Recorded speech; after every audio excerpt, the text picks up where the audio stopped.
This is learning session 26. So we've been on this journey for a while now. We come down into September. We started this journey way back in April, May, and so it's been a good journey so far for me, and I know for all of you as well. You're learning things, you're understanding things that you didn't know before, and that is great. Okay. Now, before we start into a lot of the questions that people wanted answers to, just want to quickly look at the monthly performance. Okay. Now, I want you to know that September so far has been a terrible month. The market has come down by almost 8.5%, and the bank nifty or the banks came down by almost 19%. So that's bad. And it's not just India. The US markets were down by 8.75%, and almost all the global markets had come down. So September, in general, global economy, actually it's not the economy, so it's the stock markets. Stock markets had gone up really well, and they've sort of corrected and come down a bit. Okay, so and naturally when the markets come down, it is easier to make losses than profits, right? Unless you exit out. Well. So it was not so easy to make money in this month. But even then, this is what happened. Okay, so the Nifty was at 11,784 on August 31st. Okay, almost at 11,800. And then on 24th, when the expiry closed, it was at 10,780, almost 1,000 points. It lost 1,000 points, or almost 8.5% of the market value. Okay, but even then, because of hedging and the strategy that I've been using, my profit was 2.5%. Even though the market went down by 8.5%, my profit was 2.5%. I just want to explain how and why this happened. Okay, and I also want you to know that it's not easy to replicate if you're doing just buying shares in cash. This was achievable because I hedge, and we can only hedge when we do futures and options, right? Okay, so let's look at this. So basically, I invested about 34 lakhs this month. I saw somewhere around 85,000 rupees return, profit percentage of 2.5%. Out of the 17 trades I did, there were only 10 successful trades. So it's way below my normal win percentage. Normally, I see it somewhere between 70 to 95%, but this was 60%. But I'm telling you, with the market that was this bad, to see this itself for me is, it means that what we're doing, it works. Okay. And you can see so many shares that did, decent. I think the best share performance was from Hero Motors. It went up really well. And then there was a lot of, shares that didn't do so well, L&T or Oro Pharma. I just want to show you a few of these examples. Okay. Now, what is interesting for me is out of these 17 trades, even though there were 10 were successful trades, or I made a profit on 10 of these trades, actually the share price, if you look at the share price, out of the 17, I think about 11 or 12 of them actually went down in share price. And still, because of hedging, some of those positions were successful. The best example, now for example, look at Sun Pharma. Sun Pharma, I bought at 539. It went down to 490 something even, and then it finally closed at 515. So actually, I made a loss if I didn't hedge. Okay, I would have made a loss of 32,000. But because of my hedging, eventually I made a profit of 8,000 rupees on Sun Pharma. Okay, even though the share price went down. Another beautiful example is Bajaj Finserv. Okay, so all the banks were really badly underperforming. So Bajaj Finserv, sorry, I bought at 6,500, and look at the price. I exited out because the share was going down at 5,900. It actually reached 5,300 day before on Thursday. So it was really bad. But even then, because of the hedges, okay, I kept selling hedges against the futures. Eventually, I actually made a profit of 4,800. Even though, look at that, 73. If I had just done the trade in just buying it and then selling it off at a stop loss or a loss, so making a loss of 73,000, I actually made a profit of 4,800. Again, this is why hedging is really powerful. Okay, one of the worst months for the market, you still managed to, even such terrible positions. Oro Pharma, I couldn't do much. Okay, Oro Pharma went down really bad. and even almost a 78,000 loss on the futures alone. And even though I tried to hedge as much as I could, eventually I ended up losing about 20,000 plus on Oro Pharma. Okay. Bharati was the I think the best this lot.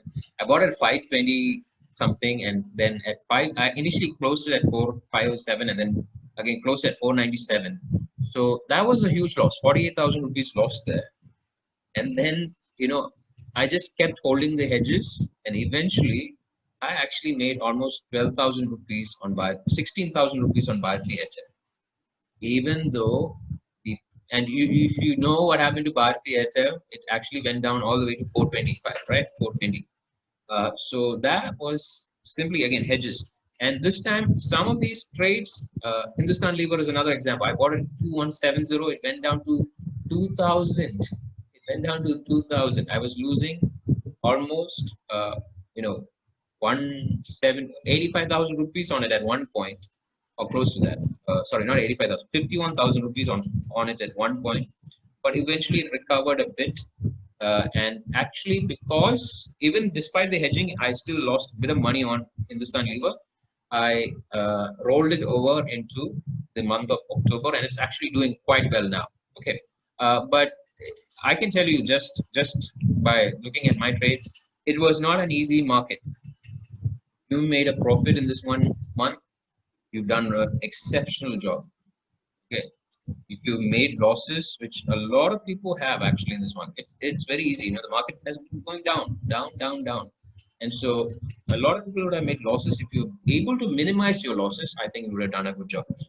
What do I mean by minimizing your losses? When the exit calls were given, or when you took it out at the stop loss rather than just holding it, then I think you would have done a good job. Okay.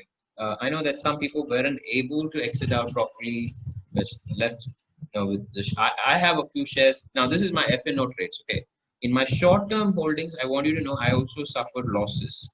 I had actually two classic examples of that: Adani Ports and India Bulls Housing Finance. Both of them went down so much. In fact, India Bulls Housing Finance lost about 30% during this entire time. And so I'll tell you how to manage such things. Okay, if you weren't able to get out at the stop loss and you're still holding it, what to do? I would explain that. But this is the basic performance: 8.5% down and still a 2.5% market profit on this month. Okay, now what's the outlook of the market going forward? First of all, I think all the global markets were going down in the month of September, but you can see that there is a bit of a recovery happening now. So last Friday, this is what the market looked like. We were at 11,515. Okay, can't even imagine those numbers right now, but we were at 11,515 the Friday before, and we closed at 11,035. We actually went down to 10,780 at one point. That was okay. So the 10,780 mark is where we have a huge support, and that's where the market found a support, and we're coming back. Even the Bank Nifty actually was terrible. Okay, the Bank Nifty was at 22,000 previous Friday, and we somehow managed to close at 20,900. But we had gone down to 20,400. So Bank Nifty, now look at where it came down from. It's come down from 25,200 all the way to 20,400. That's almost 20%. Okay, that disappeared. And I can tell you for sure, lots of people would have lost money in this market. Okay, but what I see right now is a recovery. Slowly, the market is recovering. It has found bottom, and it's not just the Indian markets. Now, I'll show you examples. The Dow Jones, which is the U.S. markets, you can see here. You look at the MACD, it's now trading above the moving average. The MACD is turned green. The stochastic is good. So you can see a recovery in the U.S. market. And that is the U.S. markets in general. The Dow Jones, Nasdaq it's IT, the IT market. And this is the key driver. Okay, the IT market has outperformed, and that is why the US markets were keeping on going up, and the entire global markets were going up. But you can see there was a huge fall in the Nasdaq as well, and now that also is recovering again, going above moving average, green on the MACD, and also positive on the stochastic. Okay, the DAX or the German stock market also seeing a recovery. In fact, it just started recovering on Friday. The DAX. At one point, I noticed the DAX was down almost 2% yesterday on Friday night, but then it came back, rebounded a bit to close at minus 0.5%, which is an improvement. So the DAX is also slowly recovering. The UK markets, the FTSE also started recovering. You can see again, moving average, MACD stochastic. So overall, I think the global markets are slowly recovering, and the Indian markets are going along. Is it a good time to enter any stock and make money now? I think we should be a little more careful and wait another week. But some shares have definitely seen an upside, already starting to turn around. Okay, and so what one thing that has been concerning is the fact that the FIS. Now, why are the foreign institutional investors, selling out? Is one reason is because the US dollar has strengthened against all the other currencies. And when that happens, usually people from the US market who have invested in other markets will start pulling money out. Okay, or it's not just people from the US. In any country, they will see when the US dollar starts strengthening, they will start buying US dollars. So they'll pull out money from the stock market and start investing it into the currency market. And see, that's the risk that was, inhibiting all the global economies and markets right now. But because everything has come down quite a bit, we should see that lessening a bit. And again, finally, when the markets finally came down to a good level, you can see that domestic institutional investors, and they're the ones who make a lot of money, they have started buying again. So that's a okay sign. Now they probably don't have the resources as foreign investors, but they are buying again, which is a good sign of recovery. Okay. So basically, I think the outlook for the Indian market and the global markets in general is that we're recovering now. We went to the highs, and a lot of people started selling off. For whatever reason, there was profit booking. There were, fears of the coronavirus second wave, tensions in India for the border, China border tension issues, all of that. But slowly, we're seeing a recovery. And we start investing. I think some of these key areas where we already seeing a recovery are FMCG. Like I said, Hindustan Lever has gone up quite a bit. Another is the old economy stocks like infrastructure, L&T. For example, L&T went down to 850 and then it almost reached 900. It almost had 40 points, it jumped 40 points in one day on Friday. So there are some signs of recovery in those, and of course IT, because everybody feels IT will always continue to be strong now because two things. One is work from home, so they're not losing revenue. And as the dollar value increases, they will get more money or more income because they will get more rupees per every dollar that they earn. So obviously people are going to focus on IT stocks. Some will focus on pharma because pharma is always a good, strong sector to get into.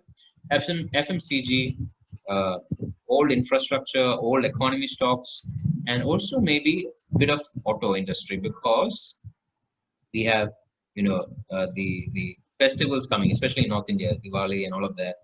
So there's a lot of again churn happening in those sectors, but not the entire market is not looking very strong. Okay, the banking area is still looking a little weak until we get some positive news from the moratorium. Okay, that's my take on the market outlook going into October. This week we only have 4 working days. Friday is an off day. It's Gandhi Jayanti, so again 4 days. We will see. And by the way, volatility is still high, but it has come down quite a bit. The Indian volatility index is sitting at about 20.67, which is not as high as it used to be. 23. It reached 23 last week, but now it's coming down. But it should. I think the lower it comes, the better it is for the market going forward. Okay, and so that's my market outlook.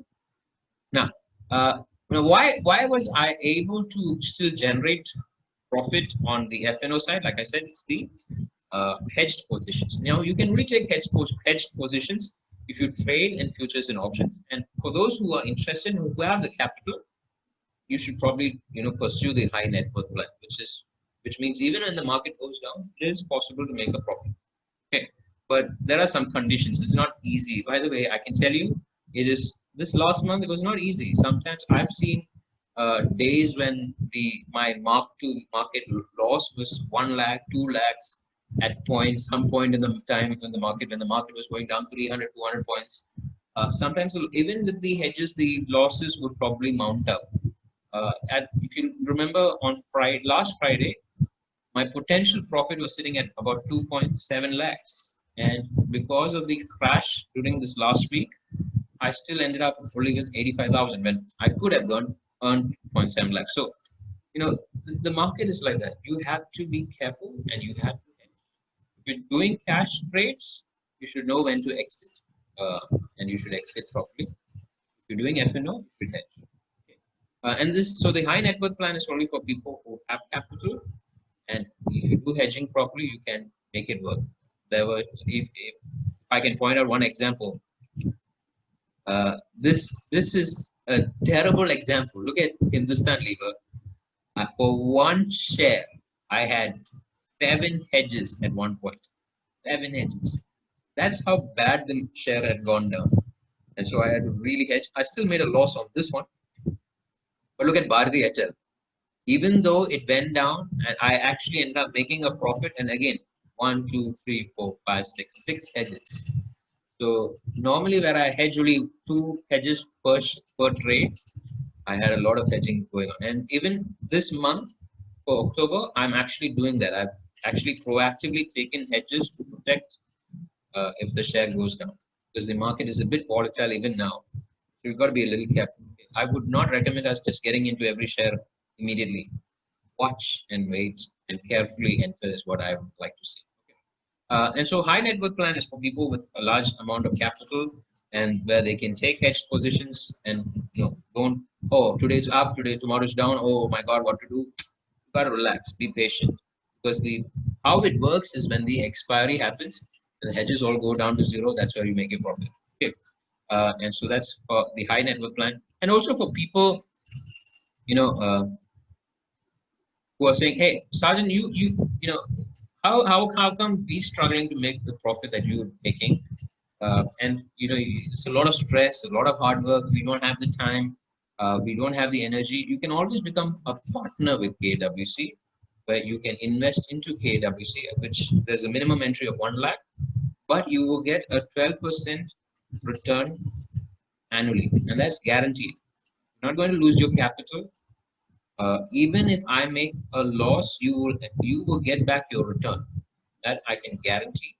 I don't think I will make a loss. That's because the way I do my hedge was, hey, look, when the market went down 8.5% and I still made a 2.5% profit, that tells me we're not going to see the market going down 8.8%, 10% every month. Okay. There are going to be a lot more months when the market is going up than rather it's going down, or it is going to be sideways, not going up or down. And it's easier to make profits in such a situation.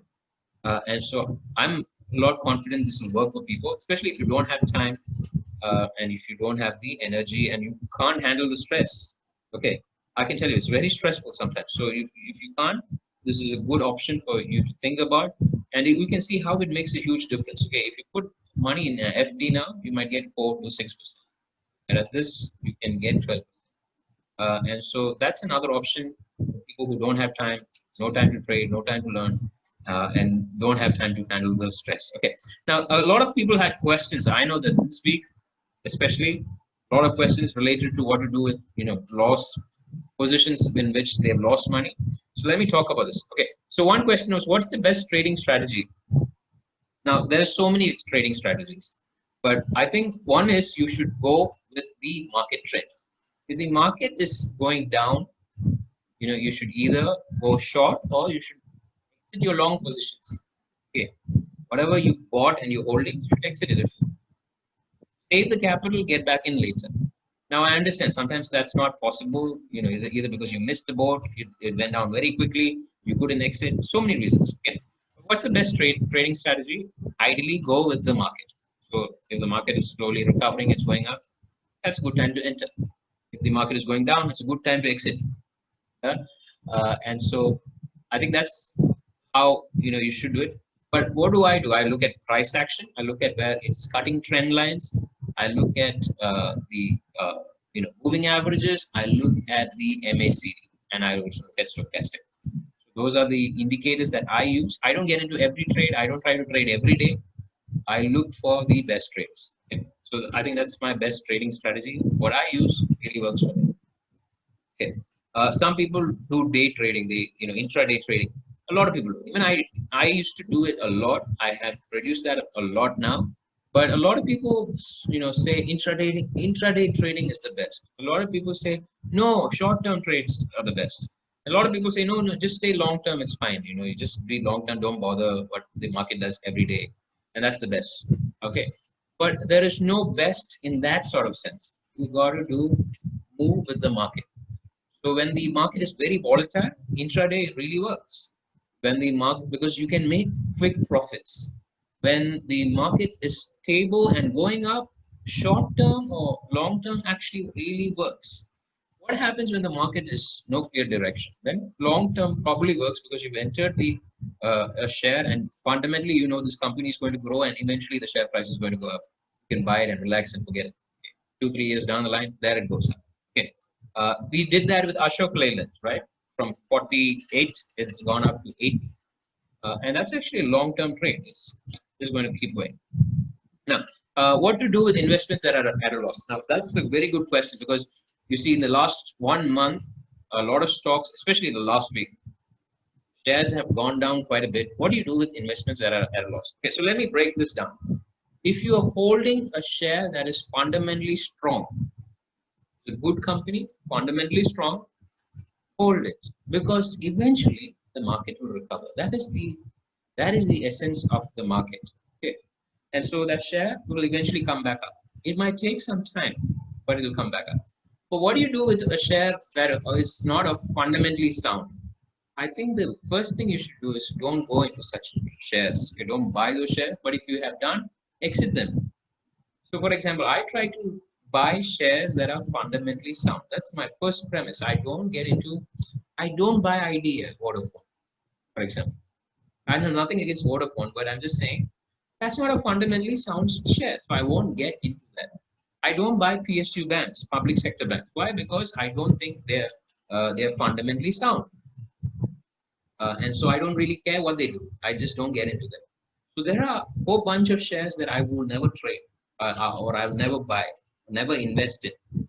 Now, the shares that I invest in, of course, the market can go up and down, and if it goes down, if it's a fundamentally sound share, I will still, even if it's at a loss. So I do have shares like that, okay, that have gone down in this last 1 week, and so I'm still holding. What do I do with them? I can do two things. Now, okay, so if you got into a share that is not fundamentally sound, the answer is get out. Okay, if you want, you can still hold, but I would never get into those trades. But if you have, you should have gotten out the moment the market started reverse correcting. Okay, that's one thing. What do you do about the other shares that are fundamentally sound? One, you can start either averaging, okay, or you can wait for the share to come back to its price and go up and then sell it off at a profit.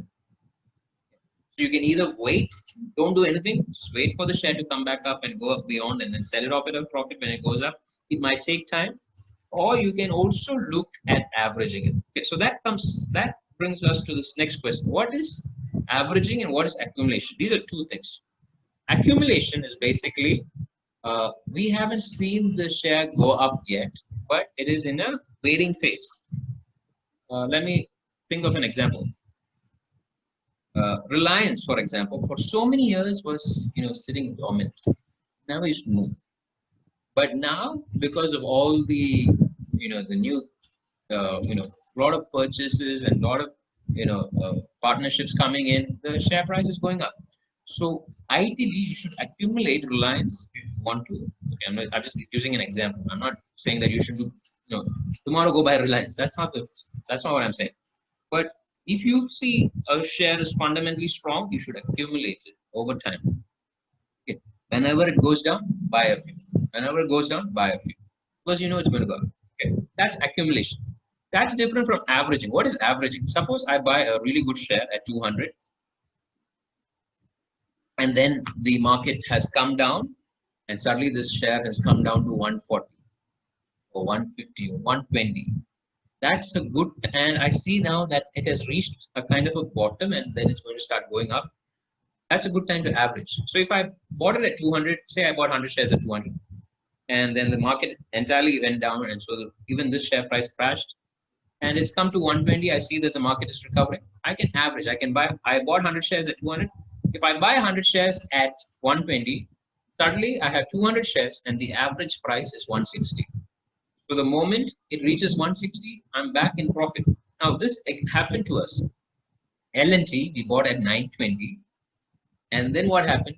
The entire market went down. L&T went down to 840, 850. And people who asked me, I told them, at this price, 860, 855, 860, buy it back because it is recovering again.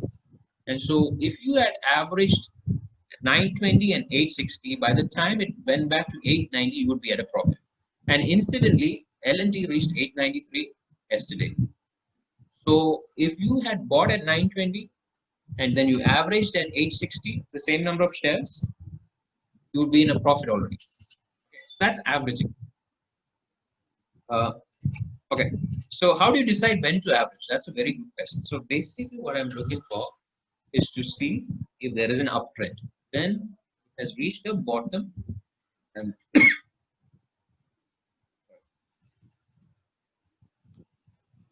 the share has gone down. It has reached a bottom, and when it's about to turn back up, that's when I decide to average. So I don't simply average. Oh, okay, today I should average. I don't get up in the morning and say, oh, today I should average. No, I look for a trend. If I see it's reached bottom and it's starting to go back up, that's when I average. So if you've done that for L&T, for example, it's good. Now, people, for example, have bought MGL. I've told them, don't average yet because I don't see an uptrend yet. Wait for the uptrend, then average. L&T, we saw the uptrend, we averaged. Now, good, we are in profit again.